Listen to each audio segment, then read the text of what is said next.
टाकला की ना पूर्ण डांबर निघतोय. हे पूर्ण डांबर आहे ना, तुम्ही पाहू शकता असे डांबर निघतोय. माती माती आहे, हे तुम्ही बघू शकता. हे पूर्ण माती आहे. हे मातीवर आहे ना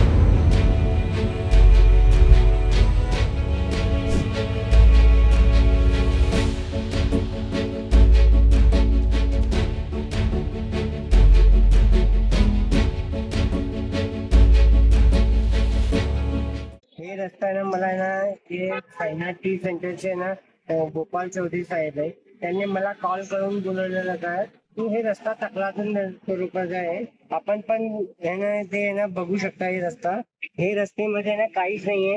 हे ना वरती ना जे हे हात टाकला की ना पूर्ण डांबर निघतोय. हे पूर्ण डांबर आहे ना, तुम्ही पाहू शकता असे डांबर निघतोय पूर्ण डांबर.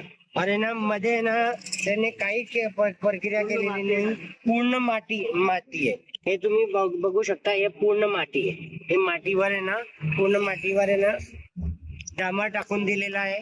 म्हणजे ना किती दिवस हे रस्ता टिकेल, किती घंटे, त्या किती दिवस टिकेल हे पण आहे ना शाश्वती नाहीये. मी यावेळी ना जे संबंधित अधिकारी आहे त्यांना बोलून घेतलेलं आहे. त्यामध्ये ना उपमहापौर पण या जागे येऊन गेलेले आहे. संबंधित अधिकारी यांनी आहे ना, ते ठेकेदार आहे त्यांचे मते ना, त्यांनी सांगितले की श्री इन्फ्रास्ट्रक्चर यांनी काम केलेलं आहे. खटोत करून ठेकेदार आहे, त्यांना बोलवलं असताना ते आले नाही. म्हणजे मी त्यांना सांगितलेलं अधिकाऱ्यांना की किती लाचारी आहे तुमची, की ठेकेदार आहे ना तुमचे ऐकत नाहीये. म्हणजे ना तुम्ही या दबलेले कोणत्या दगडाखाली तुमचे हात दबलेले आहे तुम्ही, की ठेकेदार तुम्हाला ऐकत नाही. हे ना घटिया दर्जाचं तुम्ही हे काम करत आहे, तुम्ही झोपा काढताय का? माझे असं म्हणणे आहे, त्याच्यावर आहे ना ब्लॅकलिस्ट करा, त्याच्यावर कारवाई करा आणि ब्लॅकलिस्ट करा. माझे असे म्हणणे आहे. और लोकांना न्याय द्या. मी आता आहे ना जे हे फोनांच्या माध्यमाचे ना मी आहे ना जे एसी आहे प्रशांत सोनवणे साहेब त्यांच्याकडे केलेली आहे. त्याच्या ना साहेबाकडे केलेली आहे. सगळ्याकडे मी तक्रार केलेली आहे. आता आहे ना त्यांनी मला आश्वासन दिलेलं आहे की आम्ही सोमवारपर्यंत हे काम करू, आम्ही तुमच्या समोर काम करू.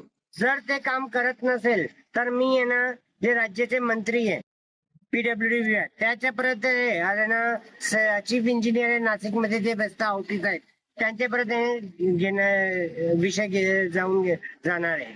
हा प्रेमनगर बजरंग बोगद्याचा रस्ता आहे, मेन रोड आहे आणि गोपाळ चौधरी आहे. आणि कालच हे काम झालेलं आहे. पूर्ण माती न काढता फक्त डांबर टाकले गेले. खडी लेअर एकदम नगण्य असा लेअर टाकला गेलाय तो, आणि लेवलही केलेली नाही. आणि पावसाळ्यात पूर्ण आम्हाला हे हाल होणार आहे. पूर्ण इथे पाणी जमा होणार आहे. त्यामुळे हे लेवलने आणि दर्जाने त्याचा दर्जा सांभाळून काम करणं पाहिजे ही आमच्या अपेक्षा आहे.